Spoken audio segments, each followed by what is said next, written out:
Bismillahirrahmanirrahim. Assalamualaikum warahmatullahi wabarakatuh. Innal hamdalillah nahmaduhu wa nasta'inuhu wa nastaghfiruh wa na'udzu billahi min shururi anfusina wa min sayyiati a'malina. May yahdihillahu fala mudilla lahu wa may yudlil fala hadiya lahu. Asyhadu an la ilaha illallah wahdahu la syarika lahu wa asyhadu anna Muhammadan abduhu wa rasuluhu la nabiyya ba'dahu.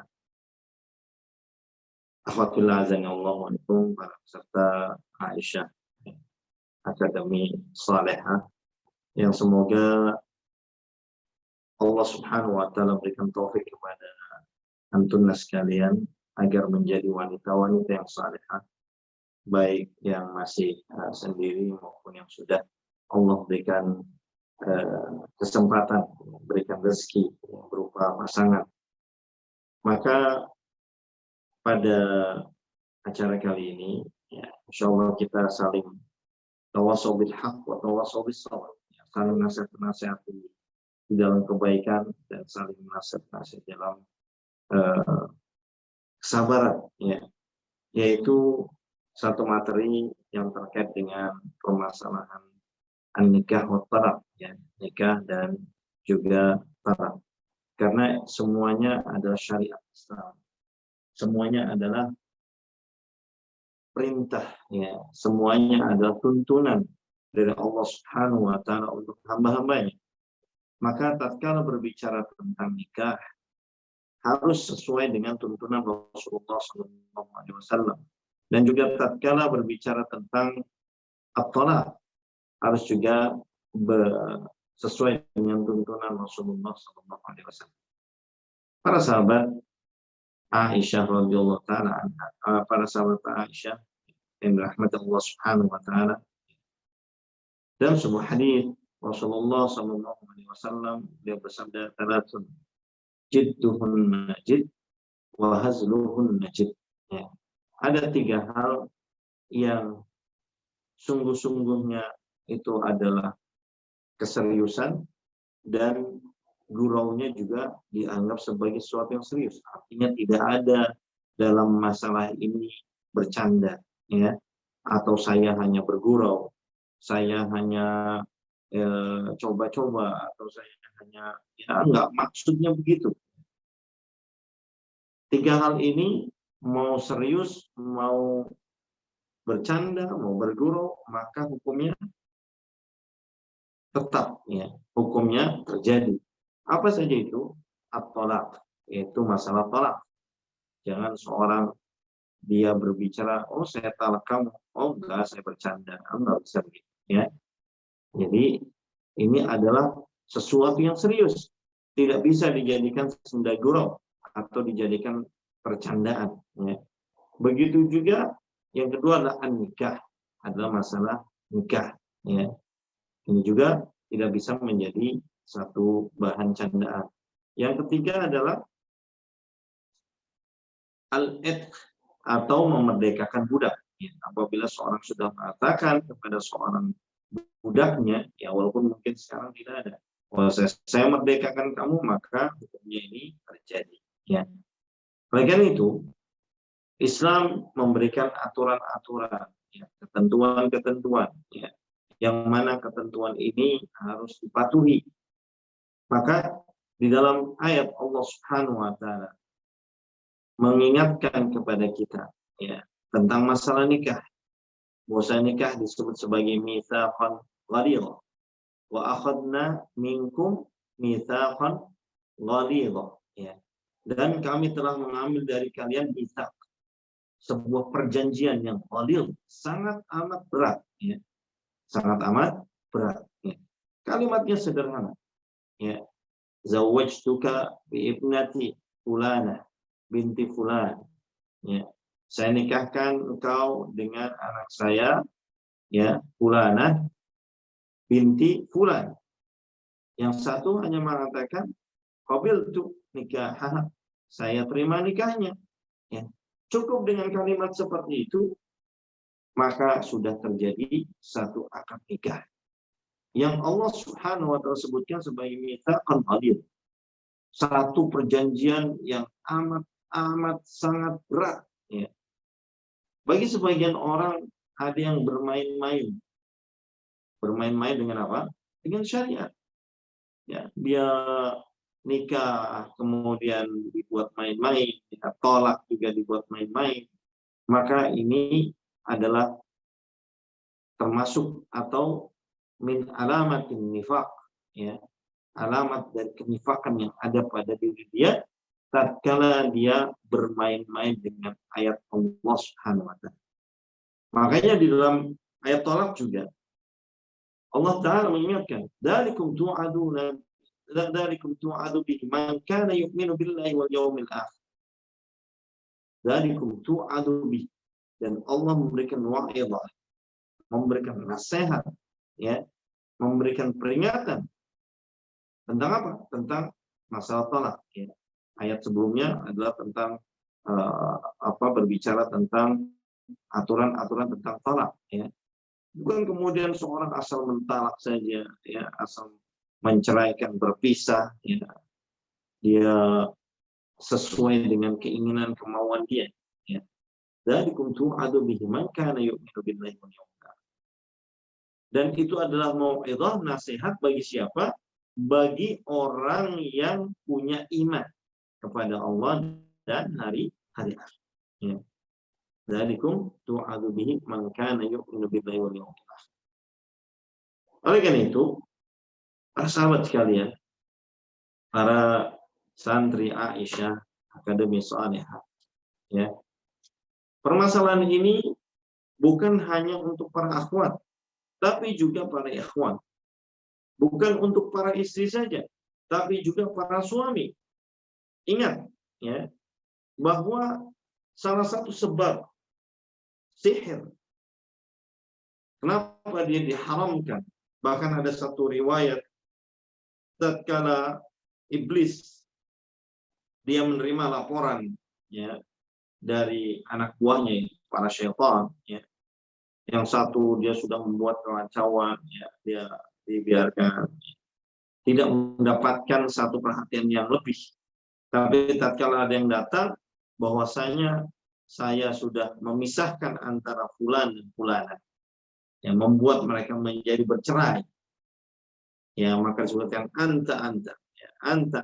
Artinya kamu hebat, anak buah yang hebat, prestasinya luar biasa. Makanya tatkala diturunkan Harut, ya, wa Marut, wa ma yu'allimani min ahadin hatta bahwasanya Harut dan Marut, ya, mengajarkan sihir. Yufarriquna bihi bainal zawji wal mar'i wa ma yu'allimani min ahadin hatta yaqula innama nahnu fitnatun fala takfur. Bahwa di antara tugasnya adalah untuk memisahkan, ya, untuk mencerai-beraikan antara suami dan istri. Makanya bagaimana upaya syaitan berusaha agar jangan sampai ikatan pernikahan itu bisa langgeng. Ya. Dia berusaha masuk, menggoda, ya, kemudian membuat emosi, membuat marah, ya, baik pihak suami atau pihak istri gara-gara hal sepele, di situ masuk syaitan. Ya, belum dari yang lain-lain. Belum lagi nanti kalau dari pihak eksternal sihir, ya, yang berusaha untuk memecah belah di antara suami dan istri, ya. Kadang istri orang senang pada suami orang, ya, yang tidak boleh. Seorang wanita yang sudah bersuami, dia mencintai suami orang lain, tidak boleh. Atau seorang wanita yang sudah bersuami, dia mencintai laki-laki yang lain, tidak boleh. Haram hukumnya. Apalagi mencintai suami orang lain dan berusaha memisahkan, ya, di antara mereka berdua. Ya. Jadi ikatan pernikahannya bagaimana caranya supaya terpisah. Dan ini kadang kita bisa lihat, ya, di dalam kenyataan sehari-hari di dalam masyarakat kita, ya,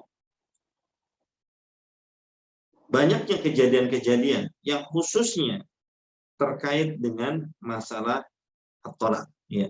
Berapa banyak orang-orang yang dia memudahkan atau meremehkan hukum-hukum masalah talak, hukum-hukum masalah pisah. Ya. Mungkin nikah, masya Allah, kalau urusan nikah, ya kita lihat di dalam ya masyarakat kita mungkin suatu yang besar, suatu yang agung, suatu yang luar biasa, ya, sehingga dirayakan, dibesarkan, luar biasa lah, ya, bahkan habis dengan biaya yang cukup besar. Tapi urusan talak hampir kebanyakan tidak peduli terhadap masalah ini, sehingga apa? Terjadi penyelewengan di dalam masalah talak.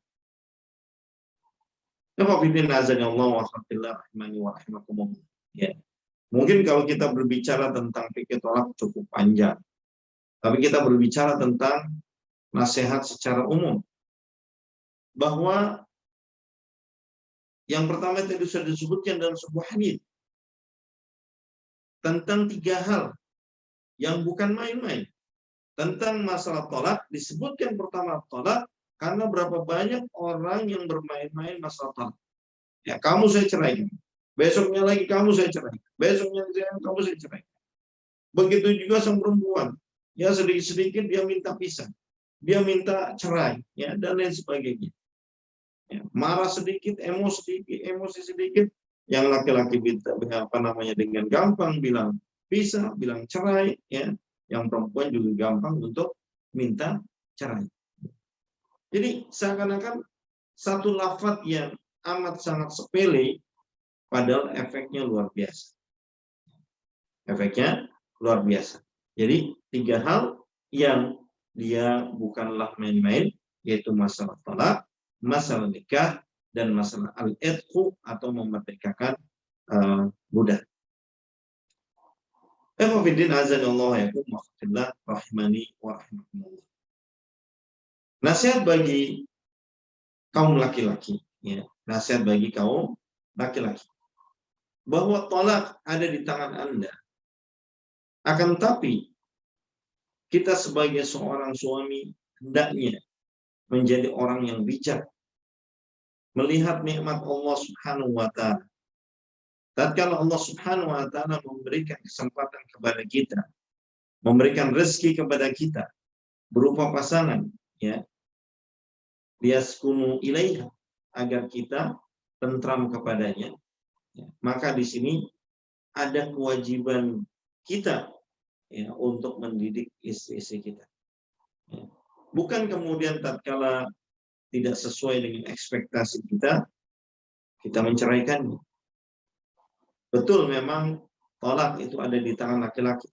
Tapi ingatlah, ya, jangan sampai dengan talak ini seseorang mendolimi, ya, pihak yang lain. Seorang boleh mengatakan talak atau dia boleh memilih jalan talak melihat pada maslahat. Ya. Makanya di dalam ayat, bahkan kepada wanita yang nusyuz. Nusyuz itu adalah seorang wanita yang membangkang, ya. Maka di sana ada tahapannya. Fa'iduhunna wahjuruhunna, ya, fil madaji wadribuhunna. Ya. Jadi ada tahapannya. Sebelum mencapai tahapan talak, maka pertama harus nasihat. Sudah belum kita memberikan nasihat kepada dia? Ya. Setelah dinasehati, wanita yang nusyuz. Nusyuz ini artinya seorang wanita yang membangkang, artinya tidak melaksanakan kewajiban, tidak taat kepada suaminya. Yang pertama, seorang suami harus memberikan nasihat. Ya. Setelah nasihat baru dihajar. Dihajar tuh pisah, ya, didiamkan, dibiarkan, ya. Kemudian dipisah ranjangnya, tapi masih di rumah. Jangan sampai dibawa keluar. Ini adalah salah satu metode di dalam nasihat. Kalau nasihat secara lisan, nasihat baik-baik, tidak mempan, ya, maka dengan metode hajar, yaitu didiamkan, kemudian dipisah ranjang, ya, tapi masih di dalam rumah. Kalau masih juga belum mempan, maka wadribuhun, maka dipukul, ya. Tapi disebutkan dalam hadis darban ghairu mubarrih, ya, pukulan hanya untuk memberi pelajaran, tidak untuk menyakiti. Yang ghairu mubarrih adalah pukulan yang tidak menyakiti, ya. Tatkala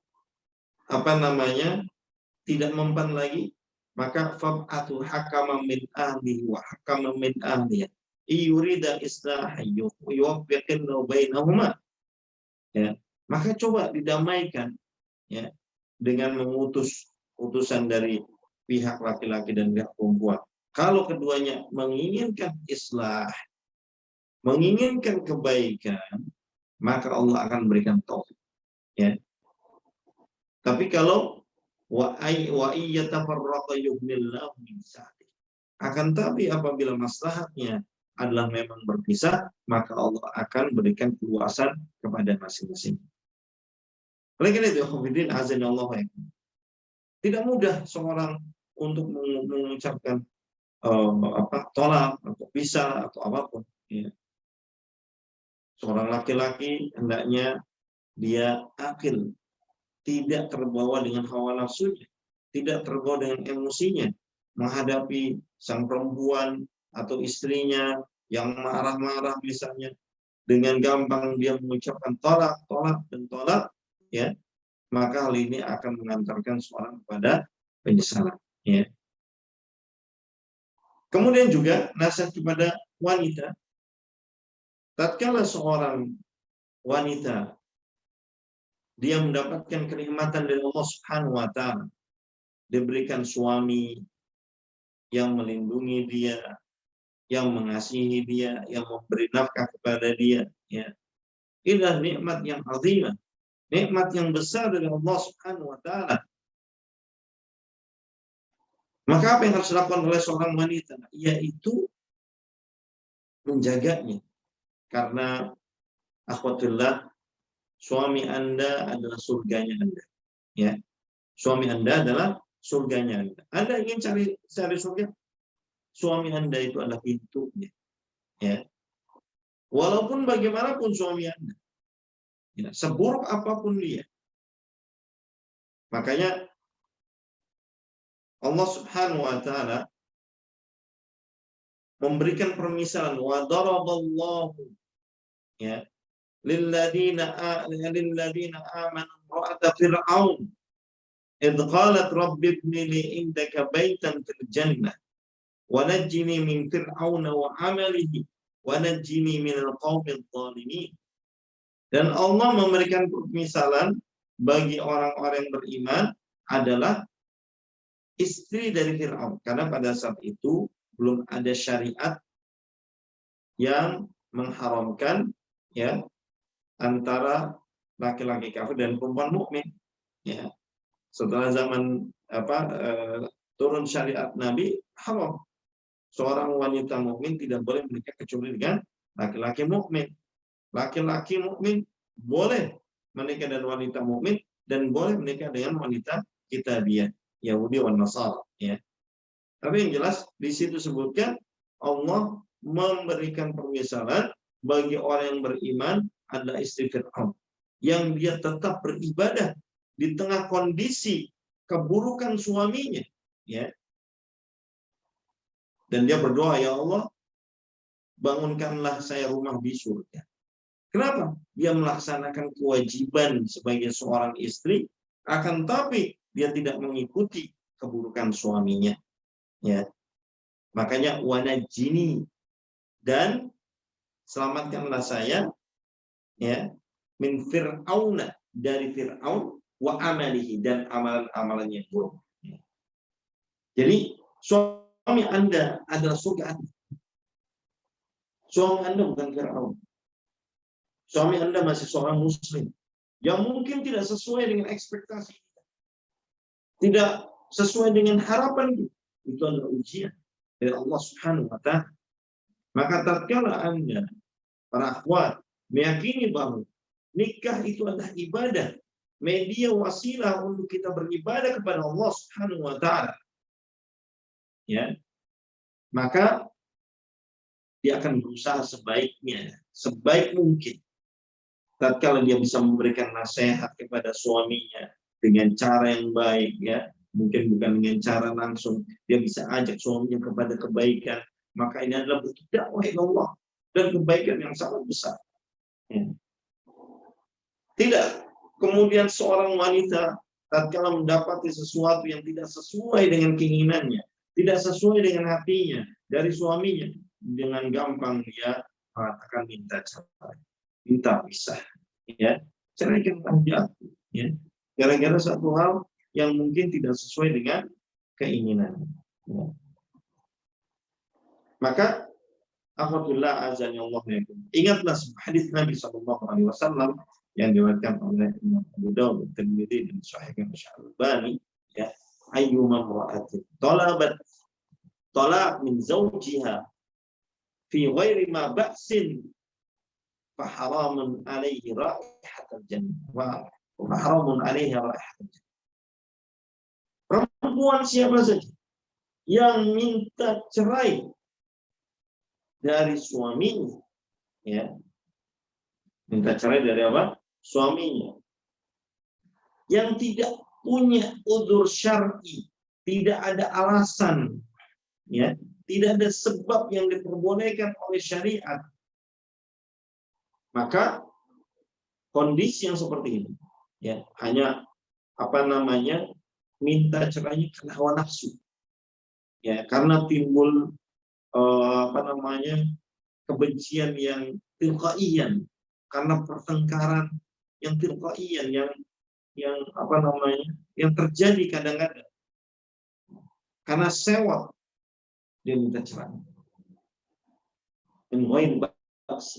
tanpa ada alasan yang dibenarkan syariat, maka haram alaiha, maka diharamkan bagi dia, bagi wanita tersebut, dan habis raihatul jannah, yaitu baunya saja haram, apalagi masuknya, ya, sehingga disebutkan para ulama bahwa ini termasuk min kaba'iril dzunub, termasuk dosa yang paling besar, ya. Oleh karena itu, akhwatil azan Allah, kalau kita lihat bagaimana syariat memberikan jalan keluar, memberikan cara agar Anda semua bisa mendapatkan surga Allah Subhanahu wa taala, salah satu jalan utamanya, jalan besarnya adalah Anda mencapai atau mendapatkan keridhaan dari suami Anda dengan taat kepada suami, tentunya bil ma'ruf, dalam perkara-perkara yang ma'ruf atau perkara-perkara yang baik, ya. Bukan ikut semua dalam perkara buruk juga ikut buruk, bukan begitu. Justru tatkala perkara buruk dinasihati, ya. Idza sholatil mar'atu khamsah, kalau seorang wanita itu sholat 5 waktu yang wajib, wa shamat syahraha, dan berpuasa di bulan Ramadan yang wajib, ya, wa hafizat farjah, dan dia menjaga dirinya, menjaga kemaluannya, wa ata'at zaujah, dan dia kemudian taat kepada suaminya, qilana, ya, udkhuli min ayyi babil jannah syi'tin, maka akan dikatakan kepada dia, ya, silakan masuk surga, pintu surga yang mana yang kau suka. Bayangkan, enggak susah. Yang paling penting adalah bagaimana bisa taat kepada suami. Dan alhamdulillah azan Allah, ya, seorang wanita yang taat kepada suaminya, takut tunduk kepada suaminya, pada hakikatnya dia sedang melalahkan suaminya. Justru dengan kelembutannya, kelemahannya, itu adalah kekuatan bagi seorang wanita, ya. Tapi seorang wanita yang kemudian yang melawan suaminya, ya, suaminya marah, dia marah juga, ya, dia bentak-bentak suaminya, ya. Pertama, dia mendapatkan dosa dari perbuatan dia, ya. seorang wanita yang mengangkat suaranya, ya, melebihi suara suaminya, ketahuilah dia sedang berdosa kepada Allah Subhanahu wa taala. Apalagi kemudian melawannya, apalagi kemudian membuat sakit, ya, hati suaminya, maka ini ada termasuk dosa, ya, yang akan menimbulkan efek-efek berikut. Oleh karena itu, apabila azanullah alaikum, tatkala seorang wanita mendapatkan suami pertama, ingatkan pada dirinya bahwa saya sedang beribadah kepada Allah Subhanahu wa taala. Ada hal yang dia sukai, maka alhamdulillah disyukuri. Ada hal yang dia tidak sukai, maka bersabarlah. Ketahuilah bahwa suami Anda adalah wasilah, ya, wasilah untuk kita bisa mendapatkan surga Allah Subhanahu wa taala. Ini kan waktunya habis, ya, kita lanjutkan dengan tanya. Gimana sistem? Baik. Jazakumullah khairan, kita ucapkan kepada Ustaz yang telah menyampaikan materi ringkas kita pada malam hari ini. Berikutnya kita memasuki sesi selanjutnya, yaitu tanya jawab. Kami persilahkan kepada para peserta, barangkali ada yang ingin bertanya melalui raise hand, tunjuk tangan. Dan sementara sudah ada beberapa pertanyaan yang masuk melalui chat. Saya bacakan, Ustaz, pertanyaan pertama. Mungkin agak banyak pertanyaan, Ustaz. Nah, baik, mohon izin bertanya, Ustaz. Ini pertanyaan pertama. Adik saya dibohongi oleh seorang laki-laki yang mengaku katanya sudah cerai dari istrinya.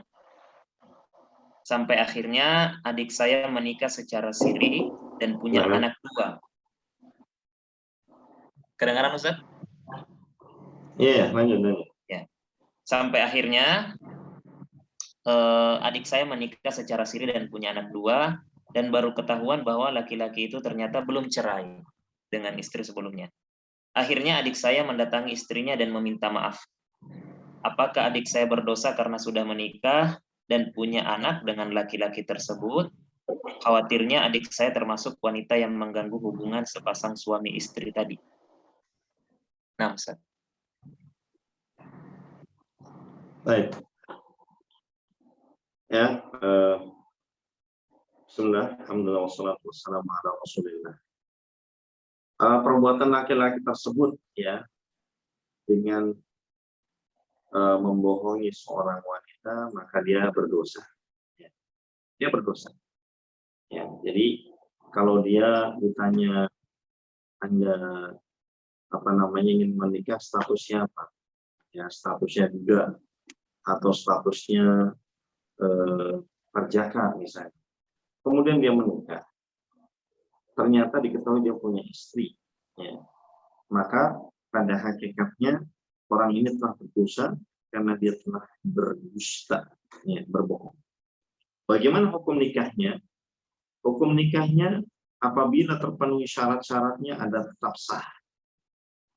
Ya, ada ada laki-laki, ya, calon mempelai perempuan, ada walinya, ada saksinya, kemudian ada ijab qabulnya, ya, atau akad nikahnya. Maka secara hukum adalah sah. Ya. Kemudian, apakah disyaratkan, ya, bahwa sahnya pernikahan itu adalah izin dari istri yang pertama? Ya. Maka secara syariat tidak disyaratkan. Akan tapi kalau seorang suami, ya, dia memberitahukan kepada istrinya, dia meminta izin dan mendapatkan izin, ya, maka itu lebih baik. Tapi bukanlah syarat. Ya, sehingga dalam kasus ini, dan ini juga yang menjadi terkadang, ya, bahwa seorang laki-laki yang menikah lagi dengan seorang wanita, dianggap wanita yang kedua itu adalah perebut dan sebagainya. Ini adalah satu pemikiran yang keliru. Selama di sana sah, maka syariat poligami ini adalah syariat yang diturunkan oleh Allah Subhanahu wa taala. Dan tidak boleh kemudian seorang membenci syariat Allah. Ya. Mungkin dia belum mampu untuk melaksanakannya, tapi tidak boleh kemudian membenci. Tidak boleh apa? Membenci atau mencibir atau melihat bahwa orang yang melakukan poligami itu adalah orang yang pelaku kejahatan besar, ya, pelaku dosa besar, atau sang perempuannya adalah pelakor atau apapun itu, ya, tidak boleh. Kita melihat secara objektif dari hal yang ditanyakan tadi. Ya. Jadi, apakah dia berdosa karena mengganggu hubungan? Tidak, dia tidak berdosa. Untuk perempuan tidak berdosa. Perempuan yang kedua tidak berdosa. Ya, apakah kemudian harus meminta cerai? Juga tidak boleh. Baik istri yang pertama, tatkala suaminya menikah lagi, walaupun tanpa sepengetahuan si perempuan, kemudian tatkala ketahuan dia minta cerai, akibat atau sebabnya adalah karena poligami, ya, maka ini masuk ke dalam hadis Rasulullah SAW, ya, karena sesuatu yang dilakukan dan ada dasar syariatnya, maka ini tidak dibenarkan seorang kemudian menjadikan sebab untuk kemudian dia minta cerai. Ya. Yang jelas apabila laki-laki tadi berbohong atau berdusta, maka dia telah berdosa, ya, karena kedustaan yang dia lakukan. Ya. Nah, baik. silakan. Berikutnya kami persilakan kepada penanya melalui raise hand atas nama Ukhti Kartika Diah. Silakan dinyalakan audionya. Jazakillah khair. Assalamualaikum Ustadz. Ya, ini yang ingin saya tanyakan adalah kebetulan saya ada 2 kasus ini orang terdekat saya yang sedang diambang perceraian karena salah satu pihak entah kebetulan ada 2 orang ini, salah satunya suami dan satunya istri ini memaksa untuk tetap bercerai, padahal permasalahannya itu tidaklah yang terlalu gawat gitu Ustadz, tapi memaksa sekali untuk bercerai. Yang satunya ini suaminya memaksa bercerai, padahal si istri tidak merasa ada sesuatu yang mengganggu di rumah tangganya, tapi belakangan bertengkar terus, tapi suaminya gitu yang minta cerai terus akhirnya istrinya menyerah gitu. Yang satu lagi suaminya, istrinya memang nusius, sudah dinasehati, tapi istrinya pulang secara sepihak ke rumah orang tuanya. Si suami juga sudah meminta berkali-kali untuk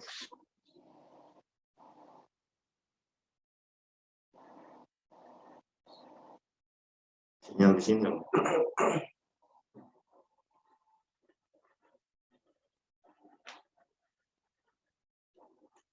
Putus. Mohon maaf, sepertinya penanya tadi putus ya. Baik, mungkin sudah bisa ditangkap maksudnya Ustaz. Ya. Jadi ada 2 kasus, yang satu suami yang minta cerai, yang kedua istrinya yang kabur. Kira-kira begitulah. Ya. Jadi kasus yang pertama, ya, bahwa memang seorang laki-laki dia punya kewenangan untuk mentalak. Ya. Punya kewenangan untuk mentalak. Walaupun tanpa sebab. Ya, walaupun tanpa sebab. Ya. Jadi makanya wa in aradtum istibdala zawjin makana zawji wa ataitum ihdahunna qintaran fala ta'khudhu min syai'. Ada aturan-aturannya. Tapi boleh seorang itu ingin dia mengganti istrinya, ya. Akan tapi tadi ini kita berbicara tentang hukum, tapi berbicara juga tentang afdhaliyah. Khairukum li ahlihi wa ana khairukum li ahli. Sebaik-baik kalian adalah orang yang paling baik muamalahnya kepada istri-istri kalian. Ya. Jadi kalau muamalahnya buruk, ketahuilah Anda adalah orang yang buruk di hadapan Allah Subhanahu wa taala. Ya. Anda membuat orang apa namanya kecewa, ya bisa ya, suatu saat juga ya Anda akan mendapatkan kekecewaan. Ya, ini bagi para suami. Kecuali kalau misalnya di sana dilihat ada sesuatu yang memang maslahat. Terkadang di dalam urusan rumah tangga dibutuhkan kedewasaan, kebijaksanaan. Ya. Tidak mesti bahwa orang yang hafal dalil-dalil kemudian dia bijaksana, tidak mesti. Ya, dalam menghadapi permasalahan di dalam rumah tangga, menghadapi omongan, menghadapi ini dan sebagainya. Sebagai seorang laki-laki, sebagai seorang suami, ya, Anda adalah seorang pemimpin. Ya, maka dilihat apakah dengan cara itu memang ada masalahnya atau ya karena hawa nafsu. Maka seorang yang melihat jauh ke depan, dia akan menimbang sisi maslahat dan mudarat. Dan tentunya la dharara wa la dirara. Ya, ini kaidah tidak memberikan mudarat kepada orang lain dan tidak mendapatkan mudarat atau kita menerima mudarat dari orang. Ini kaidah. Ya. Maka tatkala seorang sudah memutuskan untuk kemudian masuk kepada mahligai pernikahan, harus saling memahami, harus saling belajar hak dan kewajiban masing-masing, maka inilah yang akan membuat langgeng. Dan kuncinya adalah dua hal, ya, yaitu bersyukur kita memiliki pasangan dan bersabar. Dalam ayat Allah Ta'ala berfirman, فَإِنْ كَرِهْتُمُوهُنَّ فَعَسَىٰ أَنْ تَكْرَهُوا شَيْئًا وَيَجْعَلَ اللَّهُ فِيهِ خَيْرًا كَثِيرًا. Kalau kamu nggak suka pada satu hal, ya, pada sebagian perilaku istri kalian, istri kamu, ya, atau pada sifat-sifatnya, atau pada sebagian fisiknya, atau apapun itu, ya, fa'in karihtumun, kamu nggak suka dia, fa'asa, maka bisa jadi antakruhu syai'an, kamu tidak suka pada sesuatu tersebut, wa yaj'alallahu fihi khairan katsira, Allah jadikan pada dirinya, pada wanita tersebut kebaikan yang banyak. Kita nggak tahu. Ya. Maka dilihat maslahat dan madarat, bukan kemudian pada hawa nafsunya. Dan ini terkadang seperti ini case to case. Kadang seorang itu sudah sulit untuk menerima nasihat. Kenapa? Karena tadi tolak itu ujungnya. Kenapa bisa berakhir dan tolak? Kalau dirunut dari awalnya, mungkin sejak awal menikah, ya, tidak punya niat yang baik dan benar, ya, ataupun setelah menikah dia tidak mau belajar agama, belajar apa yang baik untuk kehidupannya, baik sang suami maupun sang istri. Sehingga apa? Sehingga Allah jadikan di dalam rumahnya penuh dengan kekacauan. Dia tidak mendapatkan kedamaian di dalam rumah tangganya.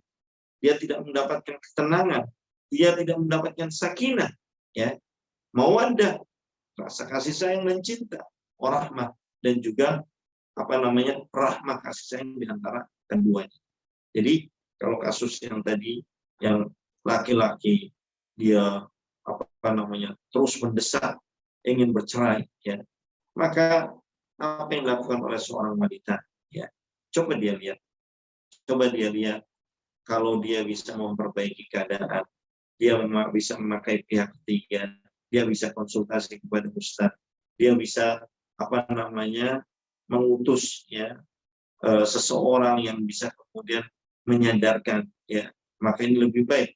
Ya, kalau kemudian Allah takdirkan lain harus berpisah atau bercerai, karena memang kewenangan otoritas tolak adalah pada suami. Ya, otoritas salah adalah pada suami. Maka pada saat itu ya dia bersabar dan dia ihtisab, ya, karena apa yang Allah takdirkan itu adalah yang terbaik, ya. Dia sambil introspeksi dirinya, ya. Kemudian kasus yang kedua, yang mana seorang wanita tiba-tiba pulang ke rumah orang tuanya. Ketahuilah wanita seperti ini adalah wanita yang asi, dia berbuat maksiat kepada Allah Subhanahu wa Ta'ala, ya. Tidak boleh kemudian dia melakukan seperti itu. Tidak boleh dia keluar kecuali atas izin suami, ya. Kalau ada suatu hal yang kemudian dirasakan bahwa hal itu akan memberikan mudarat, maka dia bisa melakukan tahapan-tahapan. Ya, untuk apa? Fab'athu hakaman min ahlihi wa hakaman min ahlihi. Putus mediator, ya, untuk bisa menyelesaikan apa permasalahannya. Kalau tadi karena kasusnya secara case to case-nya tidak spesifik, umum saja. Ya, kita tidak tahu siapa yang kemudian sebenarnya melanggar syariat misalnya. Kalau terjadi misalnya KDRT, suami memukulin, ya, suami kemudian menyakiti baik secara fisik maupun secara psikis, ya, maka ini adalah asbab atau sebab yang diberikan atau diberikan udzur secara syar'i bagi seorang wanita untuk dia meminta cerai. Jadi kalau laki-laki namanya tolak, kalau perempuan namanya khulu, ya, khulu atau meminta cerai. Padahal apa? Apabila seorang suami tidak melaksanakan kewajibannya, ya, nafkah baik lahir maupun nafkah batin, ya, tidak pernah disentuh, ya, karena wanita juga butuh, ya, butuh untuk dipenuhi kebutuhan biologisnya, ya, dia butuh untuk disayangi, dia butuh untuk muamalah secara baik, ya. Artinya seorang laki-laki tidak memenuhi kewajiban nafkah, ya, baik lahir maupun batin, maka ini boleh seorang wanita kemudian dia mengajukan untuk talak. Atau seorang laki-laki yang dia memberikan mudarat, ya, tadi faedah besarnya dia tidak melaksanakan kewajibannya, ya, dan dia memberikan mudarat. Mudarat berupa apa? Ya, berupa tadi banyak yang kita lihat di lapangan, seorang laki-laki yang dia gampang sekali memukuli istrinya, ya, dia gampang sekali menghina, ya, istrinya, bahkan mungkin di depan umum, ya.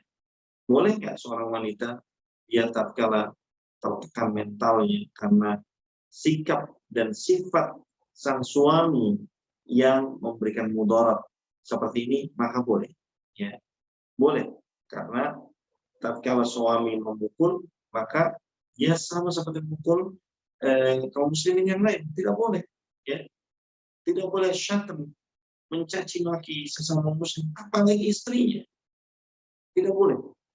Tidak boleh dia kemudian memukul kaum muslimin, apalagi istrinya. Tidak boleh dia memberikan mudarat kepada kaum muslimin, berbuat dosa kepada kaum muslimin, apalagi pada istri. Ya. Kalau sebab si perempuan pergi karena ini, ya, walaupun ini juga adalah hal yang tidak tepat, harusnya dia sampaikan kepada wali, kepada orang tuanya, atau apapun, ya, sepengetahuan dari laki-laki, ya. Maka boleh dia meminta cerai. Kalau bukan karena hal ini, ada hal yang lain, ya, suaminya telah memenuhi kewajibannya, suaminya tidak memberikan mudarat kepada dia, ya, karena hal-hal yang mungkin kurang, misalnya kan ada kejadian seorang yang tadinya masya Allah tereng, dia bekerja di bank, ya, jadi pejabat, setelah tahu tentang hukum riba dia keluar, akhirnya jadi bahasanya pedagang keliling, ya, atau jadi kuli, ya, atau jadi bahkan supir, ya, yang gajinya jauh di bawah itu, yang kemudian dia tetap memenuhi kewajibannya, tapi tentunya berbeda, kemampuannya sekarang sudah berbeda, ya. Ada juga wanita yang tidak terima kemudian dia pergi, maka ini tidak boleh, karena selama laki-laki memenuhi kewajibannya dan dia tidak memberikan mudarat kepada wanita tersebut, maka tidak boleh seorang wanita dia meminta cerai, ya. Nah, mudah-mudahan bisa mewakili dengan paham tadi maksud pertanyaannya yang jelas. Kalau laki-laki tersebut meminta kembali, si perempuan tidak kembali, ya, Anda sebagai seorang laki-laki, tatkala wanita tersebut tidak mau lagi sama Anda, cari yang lain. Baik, lagi silakan. Baik, Ustaz. Kita lanjut ke pertanyaan berikutnya. Ada seorang suami yang terlalu sering mengucapkan kata pisah lalu bersama lagi. Kemudian mengucapkan kata pisah lagi dan kembali bersama lagi. Apakah bisa termasuk ke dalam talak bain atau talak 3? Sekarang si suami minta rujuk lagi, tapi si istri khawatir jika rujuknya sudah tidak sah menurut syariat agama, mengingat suami yang sering ucapkan kata pisah atau cerai, baik secara lisan maupun secara kiasan. Baik, Ustaz. Ya. Memang masalah urusan ini urusan cukup berat. Urusan cukup berat. Kalau secara kaidah syariatnya, seorang yang mengatakan ambil talik, saya ceraiin kamu, ya, maka telah berlaku. Ini kaidah.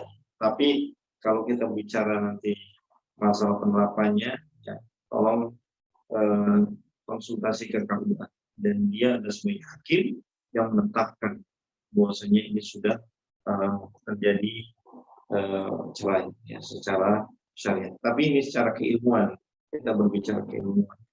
Seorang yang mengucapkan dan dia dalam keadaan berakal, ya, dalam keadaan berakal, ya, dan tidak dipaksa oleh siapapun, dia mengucapkan itu, maka telah jatuh talaknya. Ya, tentunya tolak yang sharih. Tolak yang sharih itu bahasa talak yang jelas.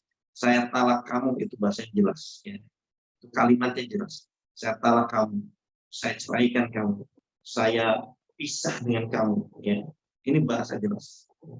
Tapi kalau seperti kiasan, saya pulangkan kamu ke rumah orang tua, nah ini belum jatuh tolak, kecuali ada sebagian ulama, ya, mengembalikan kepada niatnya, ya. Kalau niatnya adalah talak, jatuh tolak. Tapi kalau niatnya bukan tolak, maka dia tidak jatuh tolak. Kadang seorang laki-laki, karena kelemahan yang dia miliki, dia hanya bisa mengancam seorang wanita dengan kalimat tolak, ya, dan dia tidak sadar bahwa kalimat tolak tersebut adalah kalimat yang sangat berbahaya, ya. Salatun jidduhun majid wa hasbun majid. 3 perkara, kalau serius itu memang jadi serius, kalau bergurau itu juga tetap hukumnya serius, yaitu maksudnya, ya, yaitu masalah talak. Nah, kasus yang tadi dilihat, karena di sana ada tolak yang sunni, ada tolak yang bid'ah.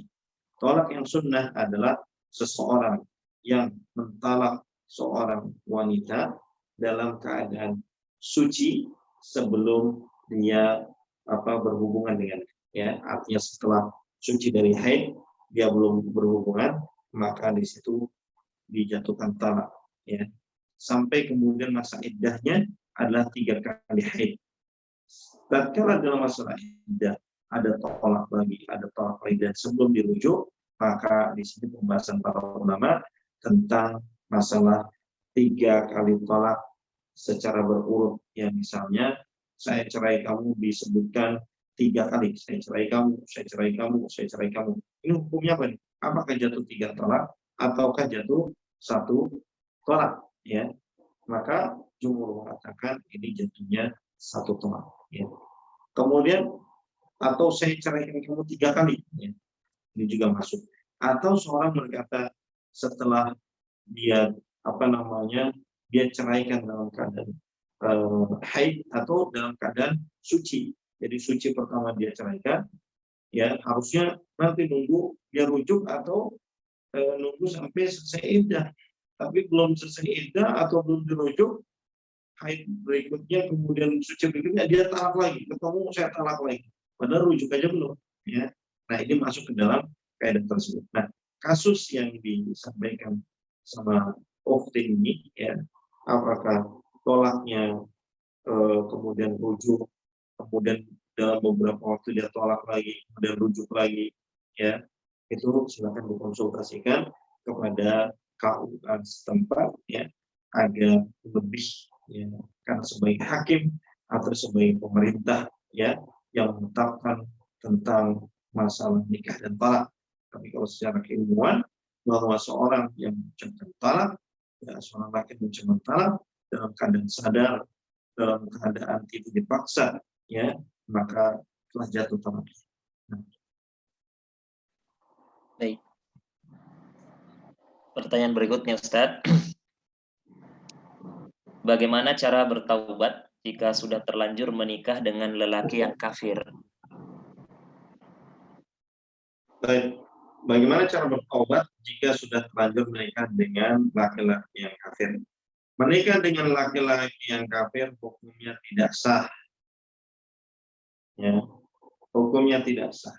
Tatkala tahu maka tidak boleh kemudian dia bersama laki-laki tersebut sampai dia kemudian memeluk agama Islam.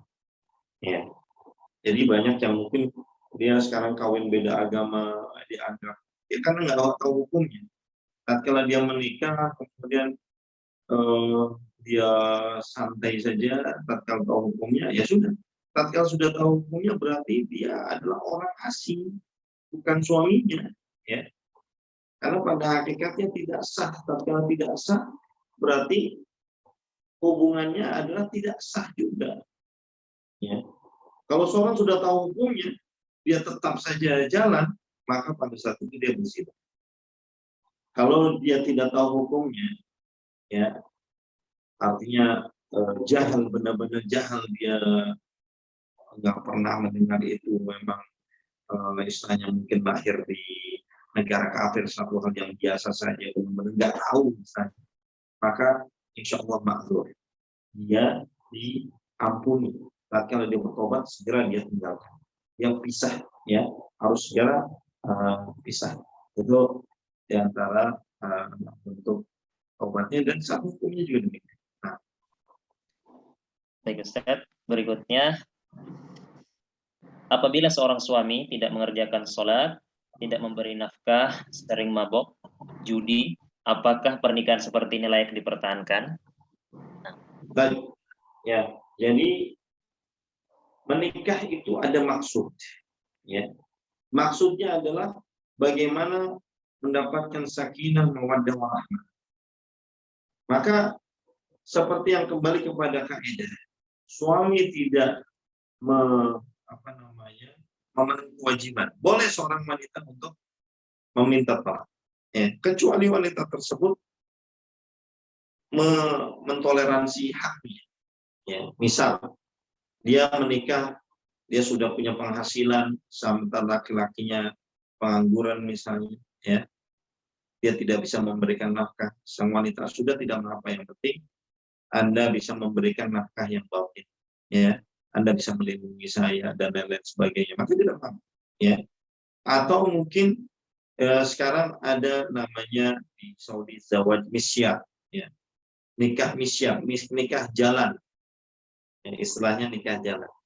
Banyak perempuan-perempuan wanita karir di sana yang tidak punya suami, ya, alias jomblo, sehingga dia yang penting nggak apa-apa dah statusnya punya suami. Ini kita tidak bicara tentang yang afdol, ya, bicara tentang boleh atau tidaknya, ya. Maka di sana dibahas oleh para ulama, boleh nggak si laki-laki hanya bisa datang sebulan 2 kali atau 3 kali, ya.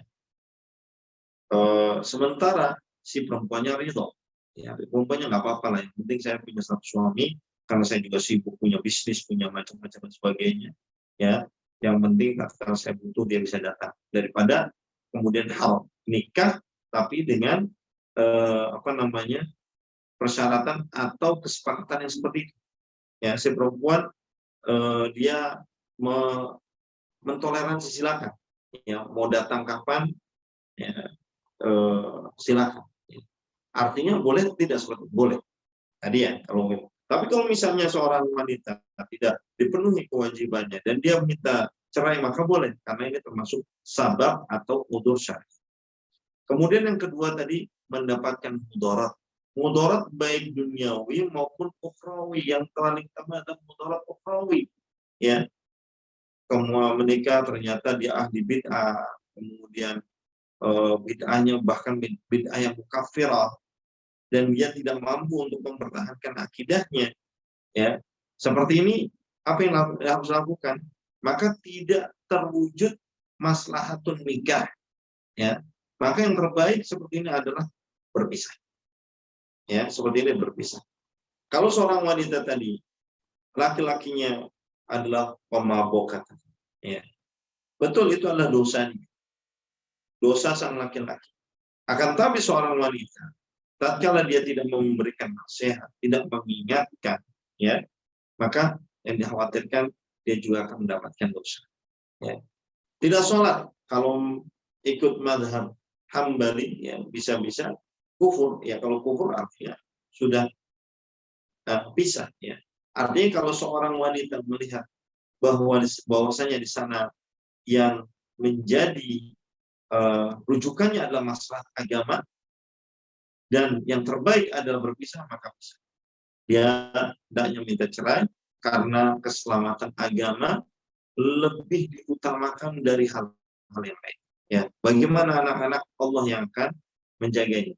Kalau memang sudah tidak bisa lihat ada kebaikan di suami untuk bisa berubah, misalnya, ya, dia sulit sholatnya, maboknya, kemudian dia, mohon maafnya, berzina lah gitu dengan para wanita dan lain sebagainya, ya seperti ini, ya adalah kemungkaran yang dia tahu, maka dia harus mengingatkan. Ya. Kalau dia tidak mampu, maka demi kemaslahatan agamanya hendaknya dia berpisah. Nah, Baik Ustaz. Izin membacakan pertanyaan berikutnya. Izin bertanya Ustaz, jika ilmu agama seorang wanita jauh lebih rendah dari suaminya dan si istri merasa minder, bagaimana sudut pandang seorang suami yang punya istri punya ilmu agama jauh lebih rendah dari suaminya? Bagaimana solusi agar rasa minder itu bisa dikendalikan? istri ilmunya lebih rendah dari suaminya, diajarin. Justru kadang-kadang yang jadi masalah posisi istri lebih tinggi. Ya, istri lebih berilmu dari suami, masalah. Kadang bisa jadi masalah kan. Ya. Kalau istri tidak bisa mampu menempatkan dirinya, masalah. Ya. Istri lebih kaya dari suami, istri penghasilan lebih dari suami, istri detailnya dokter suaminya, istri aja nggak lulus. Gitu. Kalau yang suami yang minder ini bahaya. Gitu. Tapi kalau istrinya minder, ya bagus. Gitu. Istilahnya tinggal di edukasi, suaminya diajari. Dia bisa menjadi sosok yang bisa melindungi istrinya, sosok yang bisa memotivasi, mengangkat, mengajari, itu pasti akan lebih apa ya, lebih langgeng ya seorang istri yang kemudian dia belajar dari suaminya, ya luar biasa. Bagaimana untuk menghilangkan keminderannya? Ya kalau belum tahu agama, ya belajar agama.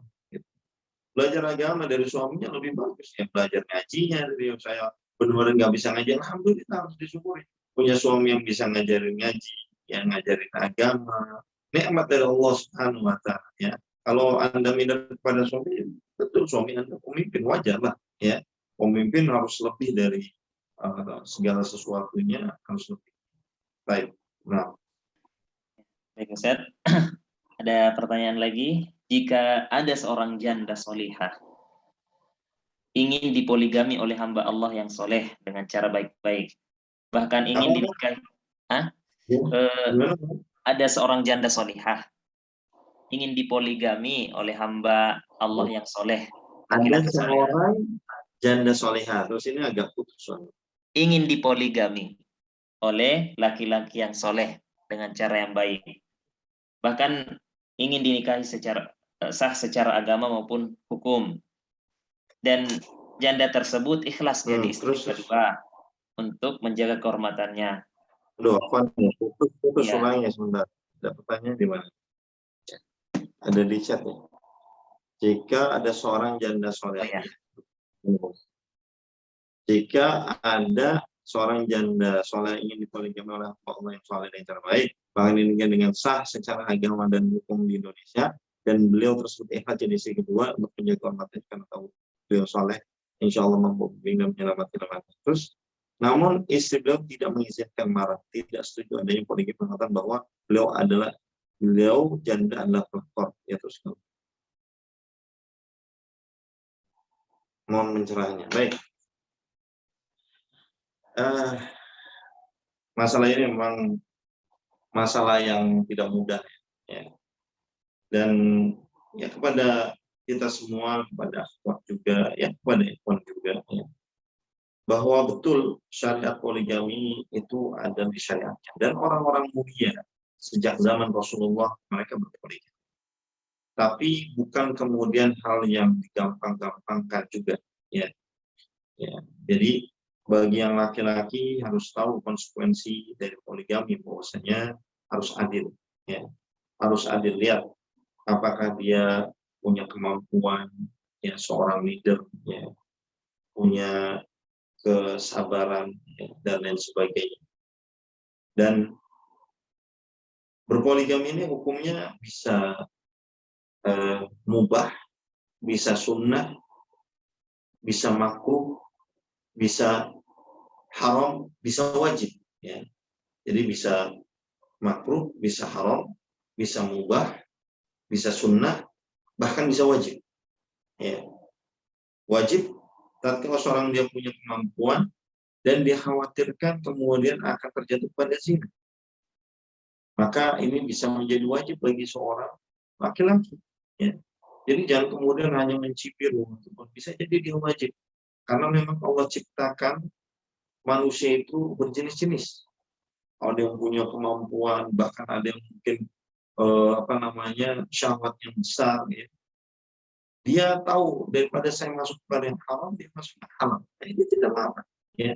Itu tidak cukup pada satu, atau dia punya tujuan kebaikan seperti kata Rasulullah SAW, tazawwajul walud dan wadud, fa inni mukatsirun bikum al-umam, dan nikahilah al-wadud, yang orang yang penuh kasih sayang, walud yang gampang banyak anak. Karena apa? Ini mukatsirun, saya akan membanggakan banyaknya jumlah kalian pada hari kiamat. Ini adalah wasiat Rasulullah untuk memperbanyak anak, ya. Jadi nggak ada cerita KB dalam Islam itu hukum asalnya, kecuali mungkin ada yang kasus-kasus khusus karena sakit, penyakit atau lain sebagainya, itu lain cerita, ya. Tapi cara hukum asal bahwa seorang bisa mampu untuk memiliki anak yang banyak, ini adalah khizanah atau simpanan bagi seorang laki-laki yang saleh. Nah, tapi di sana ada kewajiban, ya, kewajiban bagi seorang laki-laki.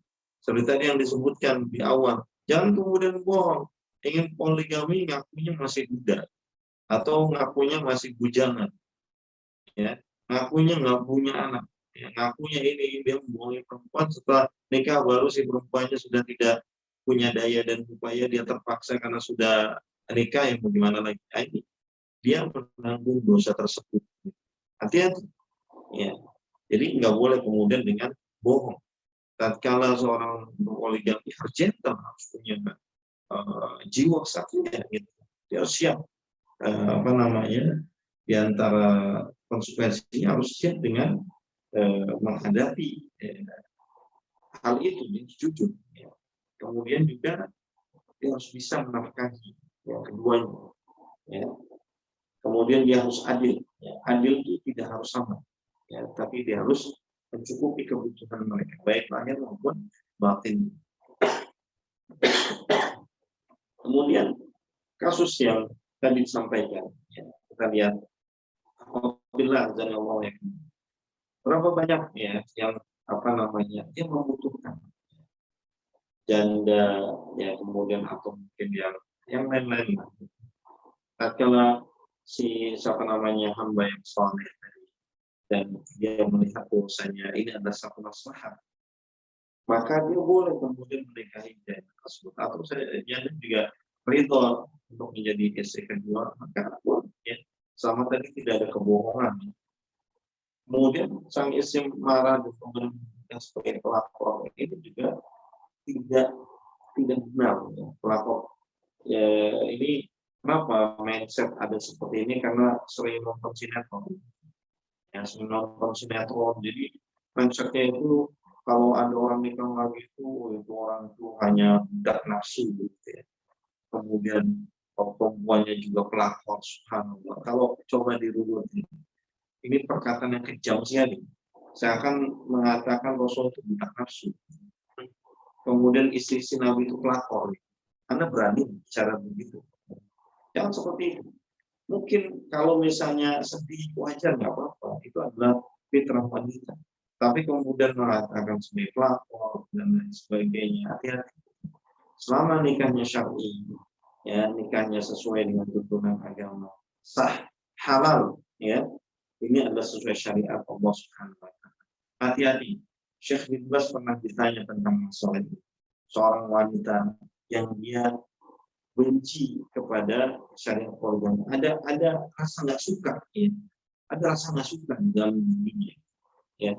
Kata yang intinya kata Syekh bin Baz, ya, ini ringkasannya, bahwa hal ini ya apa namanya dzalika bi annahum kafaru bima anzalallah fa ahbata a'malah. Ya, yang intinya perlu hati-hati jangan sampai kemudian hapus amalan-amalan kami. Bayangkan, kenapa?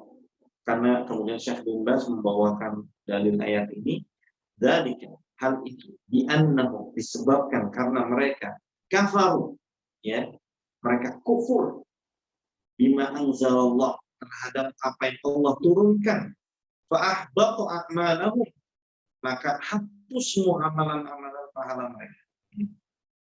Jadi masalah seperti ini ya khususnya apabila azan Allah, ya. Setiap manusia ada ujiannya, laki-laki ada ujiannya, perempuan ada ujiannya. Dan syariat itu tidak semua yang kita suka kita lakukan hanya yang kita suka, ya. Di sana ada yang kita suka, ada yang tidak suka. Maka kewajiban kita adalah taat kepada Allah Subhanahu Wa Taala. Ya. Bukan kita meminta. Ini kita misalnya adalah fitrah wanita. Ya. Kalau tidak terjadi, kemudian tidak meminta, ya Allah mudahkan agar saya dipoligami gitu ya. Ya nggak perlu juga seperti itu. Kadang apa namanya dia seperti itu. Kalau terjadi, kemudian akhirnya dia nggak siap. Tidak perlu. La tatamannu liqa'al adu. Tidak usah berangan-angan bertemu musuh. Ya. Akan tapi fa'in laqitumuhu, ya, fa'in laqitumuhu fasbir. Akan tapi kalau ketemu ya sudah sabar, ya.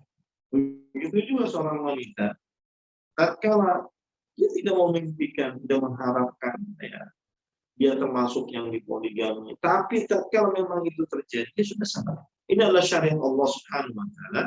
Ihtisab, ya, karena setiap detik Anda mendapatkan pahala dari Allah Subhanahu Wa Taala. Kenapa? Karena menerima syariat Allah Subhanahu Wa Taala, ya, menerima syariat Allah Subhanahu Wa Taala. Jadi tadi ini biar fair dan adil.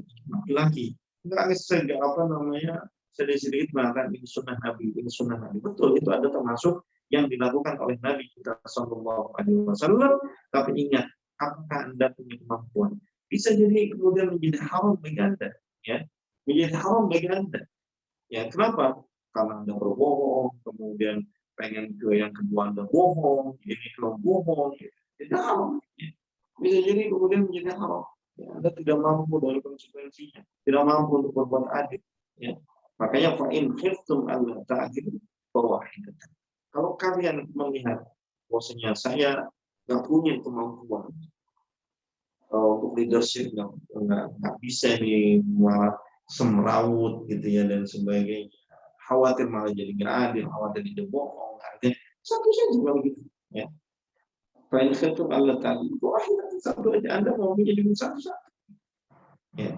Tapi kalau Anda punya kemampuan dan sanggup untuk siap dengan konsekuensinya, ya, maka matna wa thulatha wa ruba', 2, 3 ataupun 4, dan niatkan ibadah, yaitu menjadi tempat-tempat kita bersedekah, dan mudah-mudahan Allah berikan banyak anak, banyak keturunan yang dijadikan sebagai mujahid fisabilillah. Itu luar biasa, ya.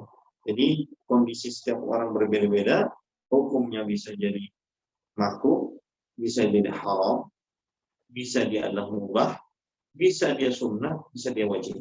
Sama seperti hukum nikah yang pertama. Jangan ada sebagian sahabat Nabi dia pengen ibadah, sehingga nggak mau nikah, pengen ibadah nggak terganggu. Salah, ya. Kata di dalam disebutkan di dalam hadis tersebut, man raghiba an sunnati falaysa minni. Barang siapa yang benci pada sunnahku, sunnahku itu yang dilakukan oleh Rasulullah, yaitu menikah, ya. Wa tazawwajun nisa, dan saya menikahi beberapa wanita. Yang man raghiba an sunnati, barang siapa yang raghiba, ya, an artinya benci pada sunnahku, pada Islam, maka dia bukan termasuk kelompok. Ya, maka disebutkan para ulama, hukum nikah baik yang pertama, kedua, ketiga atau keempat, maka dia tahta, ya, tahta ahkam khamsah, dia berada di bawah 5 hukum tadi, ya, bisa makruh, bisa haram, bisa sunnah, bisa mubah, bisa juga wajib. Ya, misalnya haram seperti apa? Orang nikah tujuannya bikin beri madawat aja, bikin main-main aja gitu. Atau melampiaskan dendam, ya sakit hati misalnya. Nah, ini nggak boleh. Ya haram jadinya. Nikahnya walaupun pertama jadi haram. Ya. Kenapa? Bukan untuk tujuan nikah yang sebenarnya. Ya. Jadi ini nasihat untuk yang ikhwan atau yang laki-laki, dan nasihat teman-teman perempuan. Ini adalah ujian dari Allah Subhanahu wa taala untuk Anda semua. Ya. Inna khalaqnal mauta wal hayat liyabluwakum ayyukum ahsanu amala. Allah menciptakan kehidupan dan kematian, ya, untuk menguji kalian siapa yang terbaik pahala amalan, ya. Jadi jadilah hamba yang terbaik. Kalau memang ternyata Allah takdirkan, ya sudah, terima dengan lapang dada, ya. Terima dengan lapang dada, jadikan dia saudara, ya. Kalau belum bisa jadi saudara karena mungkin terahnya seperti itu, paling tidak memberikan mudarat. Jangan memberikan mudarat kepada saudara kita muslimah yang lainnya dengan menyebut dia sebagai pelakor, dengan menyebut dia memfitnah ini itu dan kemudian bisa bersahabat, ya, bisa membawa ukhuwah. Masya Allah, ini pahalanya luar biasa. Yang akan mengalir terus pahala bagi orang yang di poligami. Kenapa? Karena dia mampu menerima syariat ini dengan baik, ya, mampu menerima takdir Allah Subhanahu wa taala, dan Allah akan bukakan pintu surga. Ya, baik. Mungkin pertanyaan tadi menjadi pertanyaan terakhir kita pada kajian malam hari ini, Ustaz. Oh, terakhir ya? Ya, terakhir tentang mulia. Sudah jam 9. Baik, kami mohon maaf kepada satu lagi yang gimana? Yang terakhir. Nah, ya, baik. Ya. Yang terakhir tadi ada yang tunjukkan tapi sepertinya tidak jadi. Pertanyaan terakhir, ini mohon maaf kami pilih dari beberapa sisa pertanyaan. Menyambung pertanyaan yang Ustadz sudah jelaskan tadi, jika berkebalikan, yaitu ada istri yang ilmu agamanya lebih tinggi dari suami, Ustadz. Bagaimana sebaiknya sikap istri terhadap suami tersebut? Baik. Jika seorang istri dia memiliki kelebihan dari suami, kelebihan apapun, ya, kelebihan ilmu, kelebihan harta, kelebihan titel misalnya, kelebihan nasab, ya, dan lain sebagainya. Karena ini akan bisa menyebabkan seorang wanita itu ta'ala. Ta'ala itu artinya merasa tinggi, ya, ta'ala alaih, ya, dia merasa lebih tinggi. Nah, ini bahayanya, ya, akan mengantarkan kepada ihanah, penghinaan kepada suami. Ini bahaya, ya. Kemudian meremehkan suami, ya. Kemudian dia akhirnya tidak taat kepada suami. Maka dibahas oleh para ulama tentang masalah kufu. Ini penting. Kufu itu bukan hanya dibahas para ulama, ya. Bukan hanya sekedar muslim saja. Betul, muslim dan muslim itu termasuk kufu. Tapi kufu juga adalah masalah mihnah, ya, masalah pekerjaan. Kufu juga masalah pendidikan dan lain sebagainya. Ya. Karena hal ini menjadi tinjauan secara psikologis menjadi salah satu sebab permasalahan. Ya, salah satu sebab permasalahan. Oleh karena itu, ya, seorang wanita, ya, kalau bisa, dia mencari yang lebih dari, ya, yang lebih dari dia. Ini kalau bisa, tapi bukan kemudian menjadi keharusan, artinya nikah dengan yang di bawah dia karena nggak dapat misalnya, tidak sah tetap, tapi ini ada ujian tersendiri, ya, akan ada ujian tersendiri karena fitrah manusia itu akan tunduk kepada orang yang lebih dari dia, ya, karena posisi suami akan menjadi pemimpin nantinya dan posisi wanita akan menjadi orang dipimpin. Coba bayangkan, tatkala Anda punya presiden hanya lulusan SD aja nggak lulus kan, yang lain-lain nggak bisa apa-apa kan. Ya Anda yang dipimpin, Anda lulusan doktor, kemudian bisa ini, bisa itu, uang juga banyak dan sebagainya. Kira-kira mau nggak dipimpin orang seperti itu? Ya secara kejiwaan nolak, secara kejiwaan menolak pasti. Nah ini yang tadi saya katakan, balik dulu kepada kufu, ya. Seorang wanita berusaha tatkala dia punya penghasilan, bagaimana suami yang penghasilan lebih dari dia. Atau sisi yang lain, ya. Bisa jadi seorang wanita dia punya penghasilan lebih, tapi sang suami punya sesuatu yang dia tidak miliki, ya. Dia alim dalam keagamaannya, dia bisa menjadi guru dia, gitu ya. Atau ada sesuatu yang dia bisa kagumi dari sang suami, ya, maka tidak mengapa. Ini karena terkait dengan bagaimana membangun hubungan, ya, kekeluargaan yang langgeng, yang harmonis. Kalau terjadi, ya, seorang wanita dia menikah, ya, dengan seorang laki-laki yang dalam segala posisi lebih di bawah begitu, ya, ini memang ujian berat, ya. Bagaimana seorang wanita menekan egonya, ya, menekan rasa ketinggiannya, ya, dan tetap tunduk, merasa rendah di bawah sang suami. Ya, ini bukan pekerjaan mudah. Ya, kalau mungkin lagi sadar dia bisa tunduk, bisa ini. Tapi kalau dia pada saat sewot keluar semua, ya, keluar semua egoisme. Dan ini saya waktu di kuliah pernah dengar ada kisahnya, 2 kisah. Ya, satu adalah kisah seorang wanita yang dengan penghasilan yang cukup besar, ya. Dia menikah dengan seorang tukang ojek. Ya, artinya laki-lakinya nggak banyak, dan duitnya gitu, ya. Karena dia tidak ingin, ya, suaminya merasa minder, sampai di akhirnya mengundurkan diri, ya, melepaskan pekerjaan itu. Ya walaupun mungkin tidak harus, tapi kan setiap orang mungkin punya pandangan tersendiri, punya pertimbangan tersendiri, ya. Dia lepaskan semua agar merasa berada tetap di bawah suaminya, agar suaminya memberi nafkah walaupun sedikit, ya. Karena apa?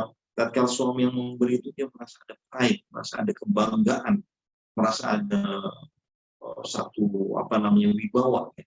Begitu juga tadi, ya, seorang yang misalnya istrinya lebih berilmu, hati-hati, jangan sampai kemudian terkesan bahwasanya suami itu bodoh, suami itu jahil, ya, suami itu kita ajari dan lain sebagainya. Ini akan menimbulkan efek yang khawatirnya tidak baik. Akan tapi kalau misalnya ada momen-momen, ya, sehingga bagaimana sang suami bisa belajar terus meningkatkan dirinya, ya, disupport oleh sang wanita, ya, seperti Khadijah memiliki kelebihan harta, dia support Rasulullah SAW, ya, dengan harta tersebut, maka ini menjadi satu harmonisasi. Maka munculkan di dalam diri, ya, wanita tersebut yang punya kelebihan adalah kerendahan, ya, ketundukan, ya, kepada suami walaupun suami tersebut tidak memiliki kelebihan yang dia miliki. Ada kisah yang berikutnya, ada suami yang perempuan yang cukup kaya, ya, dan ini sudah ngaji semua, ya, sudah paham, ya, dan sang suami tidak punya apa-apa, tatkala menikah hanya bermodalkan apa pakaian yang ada di badannya. Ya. Tatkala di awal tidak ada masalah. Tatkala punya masalah, ya, yang kebetulan ya ada satu masalah. Kemudian si perempuan ini tidak mampu untuk menahan diri, sehingga mengusir suami. Ya kenapa? Rumahnya dia, ininya punya dia, semuanya punya perempuan tersebut. Ya memang tidak ada peran dari laki-laki tersebut dari fakta istrinya. Nah ini yang hal-hal seperti ini yang kadang akan menjadi masalah. Ya. Maka tadi kalau Allah uji pada Anda dengan suami yang mungkin segala posisi di bawah Anda, ini adalah ujian dari Allah. Ya. Allah ingin menguji hati Anda. Ya. Apakah Anda mampu merendahkan diri Anda di hadapan suami, ya, sehingga memposisikan diri Anda sebagai makmum, ya bukan imam, tapi sebagai makmum. Ya. Berapa banyak terjadi permasalahan karena perempuan itu ya harusnya dia makmum malah jadi imam. Ya. Suaminya yang disuruh-suruh, suaminya harus ikut keputusan dia, ya. Kalau nggak ikut keputusan dia atau nggak ikut arahan dia, nggak ikut masukan dia marah-marah, ya. Atau dia atur-atur suaminya, atau dan itu nanti akan menimbulkan permasalahan.